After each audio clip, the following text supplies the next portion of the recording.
Welcome to the Trainer Talk, where we discuss topics related to health and fitness to help you gain back control of your health and fitness and become the absolute best version of yourself physically and mentally.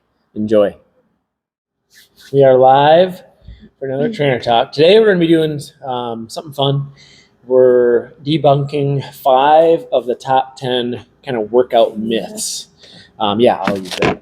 So we're going to go through 5 that we picked out and just kind of explain why it's a myth and then try to give you guys some insights on what to actually focus on instead. So we'll try to go one at a time, give each other's insights on it, and then hopefully you guys will get a bunch of value. In case you are doing some of these things, you'll know what to do moving forward. So myth number 1, stick solely to cardio for weight loss. Thoughts? There's a reason that's number 1. Yeah. Probably it's the most popular. It's the most common. Yeah, most common. Mm-hmm.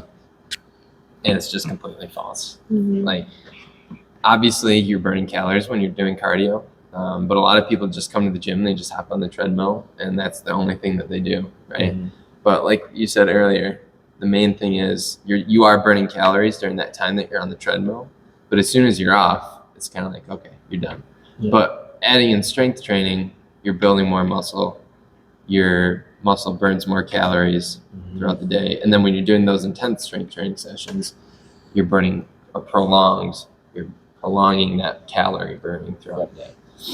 So basically, go ahead. Yeah, I was gonna say, so basically, like, the more you burn out your muscles and work your muscles with strength training, the more and longer you will burn calories throughout your day. That's basically the whole And another important part is, like, a lot of people really focus on just burning calories, and that's what cardio mainly does, right?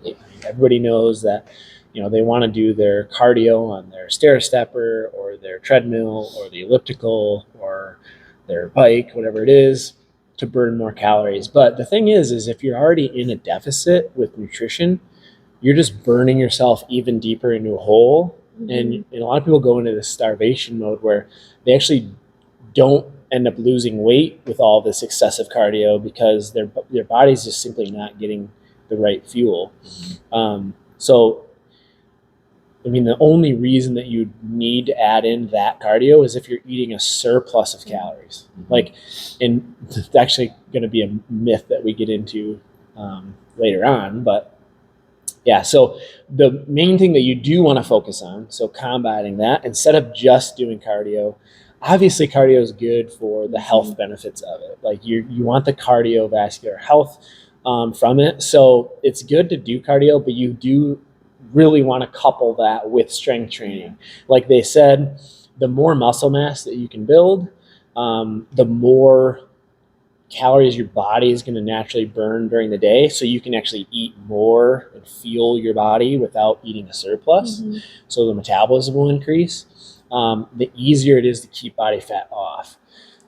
So one of the reasons why, and here's a great example, is like, let's say somebody was going to start maybe a little bit more of a restrictive diet and do a ton of cardio, and they lose 30 pounds in 30 days.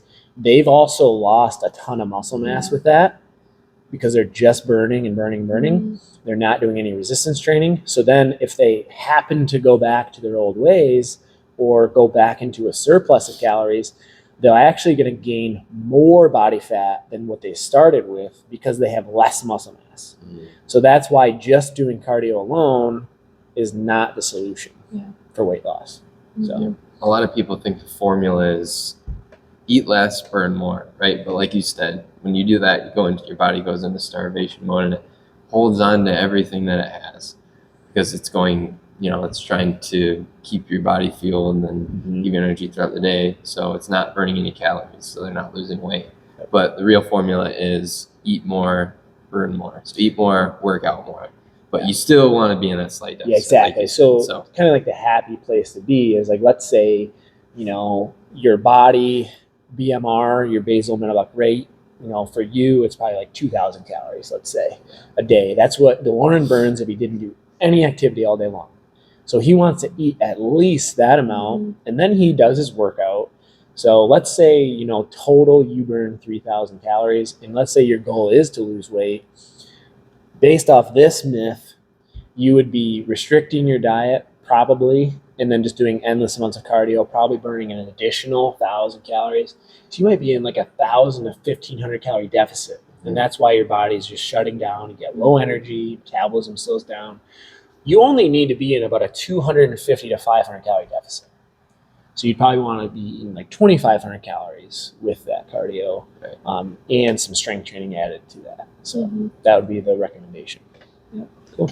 If you think about it like a fire too, like a bonfire, right? If you want your fire to keep burning, you want your calories to keep burning, you need to constantly be throwing some wood on that fire or food.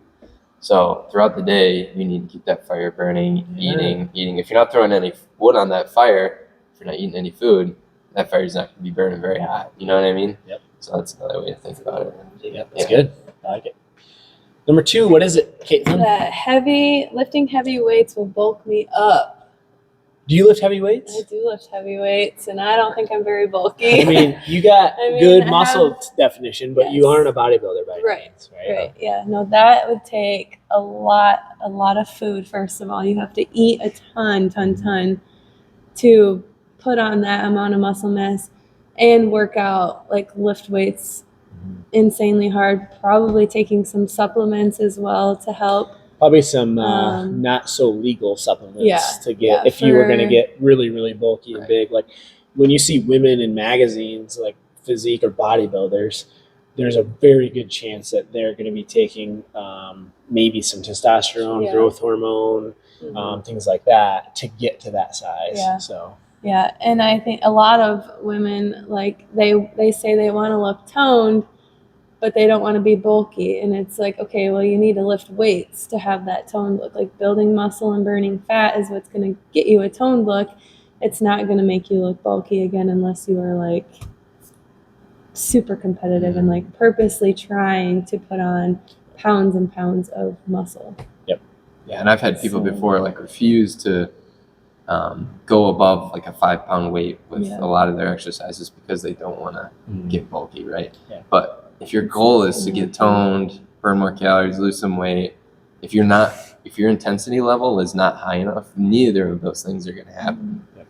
And like the testosterone, obviously men naturally, it's a lot easier for them to build I can't remember muscle. the exact number, but I think we have about 10 times as much testosterone. And so, and testosterone leads to more muscle growth and size.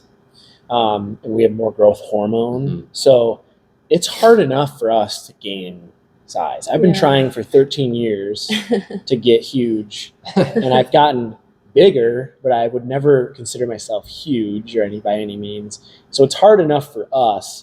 And, we train 5 days a week for anywhere from an hour to 2 hours lifting heavy weights. And we eat a lot of food.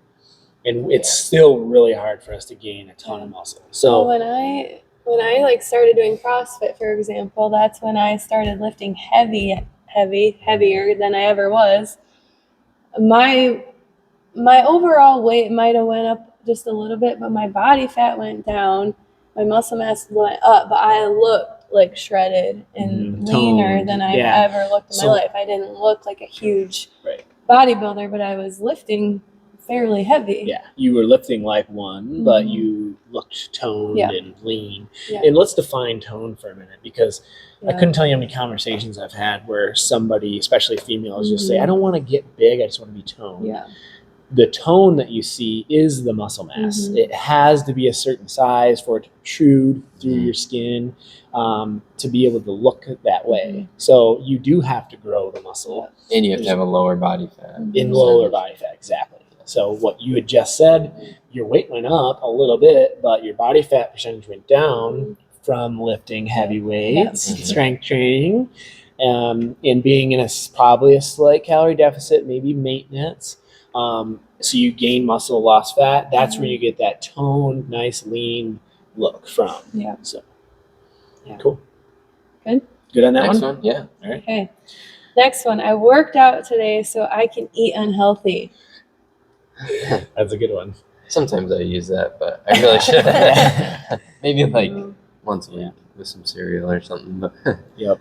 Well, it's okay to enjoy food. And if you, I mean, after we did a CrossFit competition, we went and got donuts because we did work our tails off and we felt like we deserved that, but that's not what we do every single day. And that, so for that circumstance, we do that every competition. Yeah. But if you think about it this way, we're putting in an hour to 2 hours, 5 days a week, every single week of the year Right.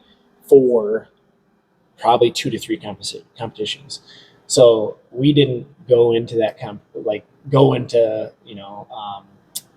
Crumble Cookie saying, oh, we just work really hard, we can eat these cookies. It was like, we've just put in 6 months of hard work. Yes. Here's our reward for it. So whereas what we're talking about with this myth is like, if you have the mindset of I'm gonna walk, run, lift weights, work out so that I can eat the foods that I want, that's gonna set you up for failure in the long term. It's just the wrong mindset to have.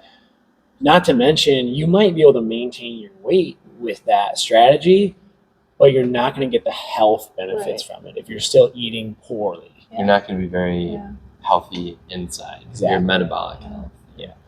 And there's the quote, you can't outwork a bad diet. And that is like, I mean, that's what my struggle was when I came back postpartum. I was doing the workouts and going as hard as I could, but I hadn't fixed my nutrition yet. And that was like the key component to being able to finally see results. And I think that's a lot of people's struggles is they're like, oh, I'm doing these workouts like every day or 3 days a week. And I'm getting stronger. I feel stronger, but I'm not losing weight or whatever it is. And it's because they haven't changed their nutrition. They're still eating like they used to. And you really cannot outwork a bad diet, no matter how hard you work. And another thing is that type of mindset, you're only focusing on the exterior. You're only focusing on what you look like. You're not focusing on how you feel. And when you are eating poor nutrition, highly processed foods, maybe high sugar foods, you're not going to feel good. No. You're going to feel drained. You're going to feel tired. Your body, like we said, like your body, you're not going to get the health benefits inside, internally. Poor digestion, poor sleep, low energy, brain fog, all that stuff's still going to be prevalent even if you're losing weight. Yeah, exactly. Yeah. I don't know if I should say this because I don't want to give people the wrong idea, but it is possible to lose weight and look good eating Snickers every day. Yep. You know what I mean? As long as you're in a deficit. Yeah, as long as you're in a deficit, but you're going to feel like crap. You're going to feel like you're going to have no energy. Your workouts are going to be horrible. Yeah, so. Yeah, and it's just not even worth it when you don't feel good. Yep. There was actually like a professor at a school or something that did a study on himself where he figured he could lose some weight just by eating Snickers every day for like 2 months or something like that. Yeah. He probably felt like crap though. I just saw this kind of a story on this guy who's been he eats 2 Big Macs every single day for like 32 years straight. That's the only thing he eats is 2 Big Macs every day. But he walks. He said he walks like 4 to 8 miles a day. So when you look at him, he's not overweight by any means. And he's eating terrible. Yeah. It's not good food at all, like nutritionally. But since he did exercise, he was able to kind of maintain. But that's not to say that he isn't going to have some health issues down the road once he gets older, Yeah. So I think that as far as feeling really good and people will say when they first start eating a little bit better with us and the exercise, that the first thing that they notice is I just had so much more energy and I felt better. And that's what we're really going for with this, So I think it's just try to squash that mindset of I work out so that I can eat the foods that I absolutely love. It's you can still have, we still have the foods that we love, but it's in moderation. It's not a daily thing. Every day that you work out, you shouldn't be, I get to have 2 donuts now because I worked out. It's okay, it's Saturday. I put in a whole week of hard work. I'm going to enjoy a donut or 2 one day a week, not all 7 days. You know what I mean? So it's all just a moderation and balance. So. Next one, if the number on the scale isn't going down, I'm not losing weight. Yeah, that just has to do with body composition, right? Because we see all the time when we take some of our clients or people in classes back to do their body scans that maybe the number on their scale didn't go down and they're automatically like, yeah, like I don't even want to step on it. You know what I mean? Yep. But I've had that happen. Yeah, I remember you telling me about that. But then as soon as you look at the paper, it's like you just lost 3 pounds of fat and then gained like 4 or 5 pounds of muscle, whatever it is. Yeah, but the scale didn't change. Yep. Well, what she just said, she hopped on the scanner and it was up in weight. Yeah, when I started doing CrossFit, but my body fat went down and my muscle went up. Yes. So yeah, because muscle still weighs something. So when you put muscle more on, dense. You're gonna weigh more, but it's gonna look so much smaller. Like a pound of muscle versus a pound of fat looks so different on your body. Let's just say So it might maybe be like this cup would be I don't even know. If not even all that big. I would say half. like the phone, maybe a little bit thicker. But so like let's say this is 5 pounds of body fat. You put DeLorean and Caitlin's phones together. It's a lot more dense. That'd be like 5 pounds of muscle, probably a little bit more thick than that. Right. Think of this like a cylinder, probably like my can, I guess. Yeah. It's probably smaller than that, really. But I would say like 3 times in size. Yeah. 5 pounds of muscle compared to 5 pounds of body fat. It's going to be 3 or 4 times smaller as far as size goes because it's so much more dense. But maybe it weighs the same. But it weighs the same. Yeah. So that's where you can. In the example in the body, you can weigh the exact same for a whole year, and you could literally look like a completely different person if you drop 5-10% body fat, and even if you maintain your muscle mass, but you just drop the body fat percentage, or maybe your muscle goes up a few pounds and you still weigh relatively the same. Within 5 pounds, you look completely different. Yeah. Well, I was like, when I first got here, I was like 155 pounds because I was running a lot, and then I started doing CrossFit, and that's like legs twice a week. You know what I mean? And then I think probably fall. I did another body scan, and then I found out I gained 15 pounds. I was like, what? Like, what happened? And then I did wasn't like 8 of it muscle mass? Yeah. That's went to these tree trunk legs. Yeah. So that's the power of strength training for one, and not doing just so much cardio. Yeah. And so I'm also eating way more now than I was when I was running, just to maintain that muscle. That's another Which reason, is kind of cool. another good reason to do strength training. Which is kind of cool. Yeah. Is the more strength training food. you do and the more muscle mass you gain, the more you can eat. Yeah. I always tell people that. Yeah. Like I work out so I can eat, and eat good. Yeah. Eat good. Yeah. That's the answer. We don't want to go into this myth, Caitlin. No. I didn't mean like that.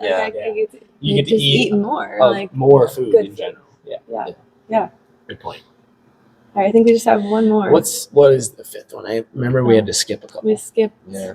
That's a good one. Sticking to ab workouts will give me a 6-pack.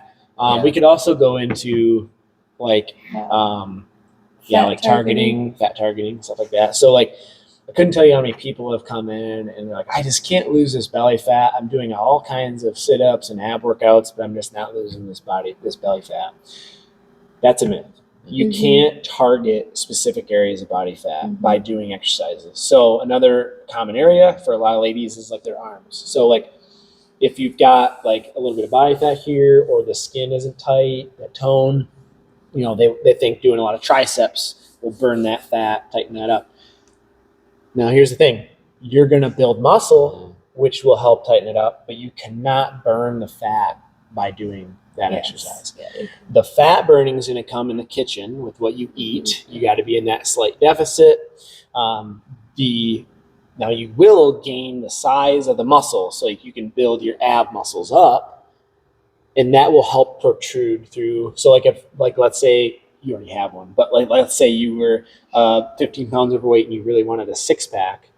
You could do all the sit-ups you want. You're never going to get the 6-pack until you get the nutrition dialed in with it. Yeah. So you can build the muscles up so that they protrude a little bit more, but you're always still going to have that layer of body fat over it. So until you clean up the nutrition and get into that slight deficit to lose the body fat over time, then you're going to see the definition or the six pack that you want. And I've told plenty of people losing body fat, burning body fat is like draining water out of a pool. Like if you take a little kiddie pool and then you pull the plug, it's not coming out of one spot. You know what I mean? It's just slowly, evenly comes out. Yep. So you can't target one spot of the pool to take water out when you drain it. That's a really good point. And I think like certain people kind of hang on to it in certain areas a little bit more than other people. That has to do with genetics and all sorts of things. And like, females hang on to more in their stomach and probably their arms. And like hips because, but that's just how we're made, and that's how it's supposed to be for childbearing and stuff. But, but you can't, so target where you want to lose the fat. You just have to eat clean, and it'll all kind of melt away. Yeah. It takes time as a thing. Yes. Going back to that 30 pounds in 30 days, like the problem with that is you're going to lose a lot of that. It's going to be muscle mass. So what we'd really suggest is being in that slight deficit and understanding that this is going to be a long journey. Mm-hmm. If you really want to get to that long-term goal, realistically, we like to estimate anywhere from a half a pound to 2 pounds a week with our clients. Usually we meet in the middle, pound a week. So if you want to lose 30 pounds, or better yet, we want to drop 5% body fat or 10% body fat or lose 20 pounds of body fat if we're doing a scan, we're going to say, okay, realistically, it's going to be 20 weeks. Yeah. We want to sustainably lose that body fat to get you to that lean, nice look in combination with that strength training so that you can keep it off long term and look really good. Mm-hmm. That's why a lot of people,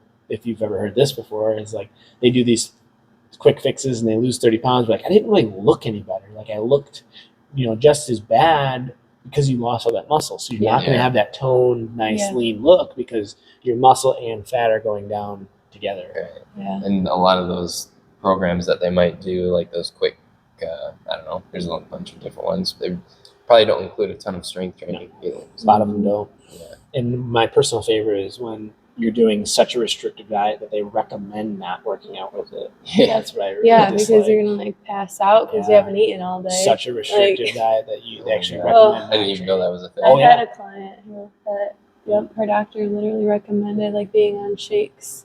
Yep. And that's it. And she wasn't supposed to work out. Mm-hmm. Yeah, that's unfortunate. Yeah, it is. Mm-hmm. Was that all 5? That was all 5. Okay. Yeah. We could maybe squeeze one more in if you guys want a quote really fast, or we could do a quote. So Lauren really wants to do. So quote at the end. Yeah, something we might try doing is talking about maybe one of our favorite quotes and then what it means to us. So go ahead and say that quote again. Let me pull it up. Yeah, that was good.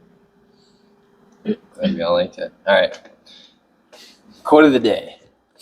You can be the master of your fate and the captain of your soul.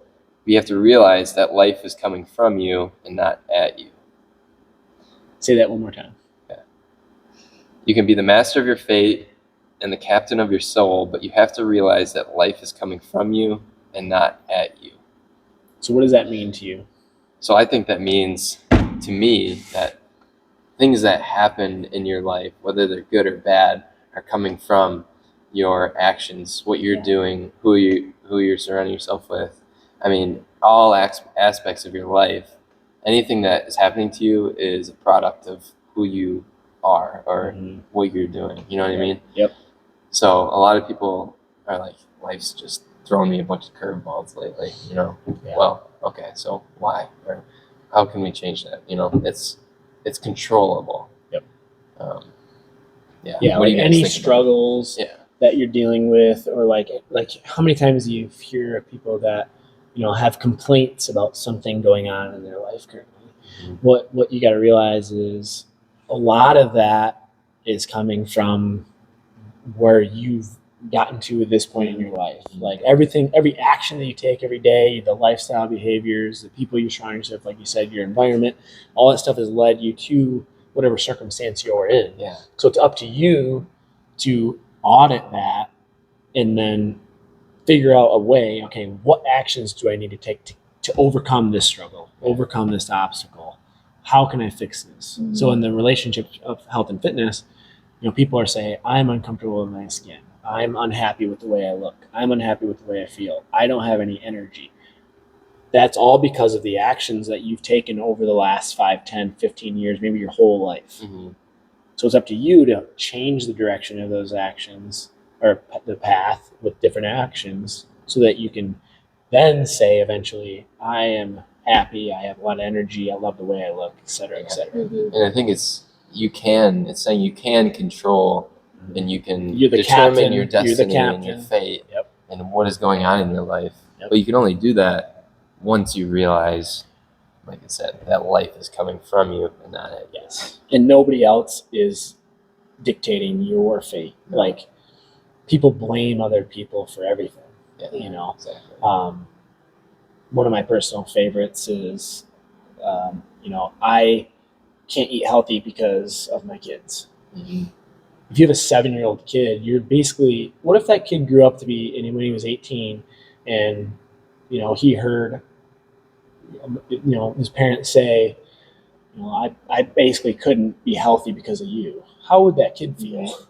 It's not his fault. He doesn't know. Yeah. Like, it's up to you to make the decision on both of your guys' futures. You know what I mean? So, and you can apply that to anything. Anything in life. I just wanted to. Yeah, exactly. Relationships, your job, anything. Yeah. I heard that quote from somewhere too. I didn't just make that up, but it is a really powerful frame to think about. A lot of people blame others for their things. Like, how would they feel if they found out that you blame them for your struggles? Yeah. Like, it would make them feel, you know what I mean? Yeah, so, absolutely. Something powerful to think about and reframe and understand that there is a lot more that's in your own control than you might think. But, cool. All right. That's a good way to end it. That wraps it up. Yeah. Hopefully you guys got some value from this. Those are the 5 myths that we covered. Maybe we can do another one on the other 5 in the future, because there was 10 really good ones that we could have gone over, but obviously we only have so much time. So until next time, stay healthy. Started trying out some of these opposite myths. Go the opposite direction. Try some of these tactics out, the insights that we provided you, and let us know how it works for you. All right, we'll see you. Thanks again for tuning in to the Trainer Talk. If you are ready to gain back control of your health and fitness, we would love to sit down and chat with you to see if we can put together a plan for you. All you have to do is head to taylorhutchinsonfitness.net and book a free consult. Again, make sure you like and subscribe if you like the video, and hopefully we'll see you soon.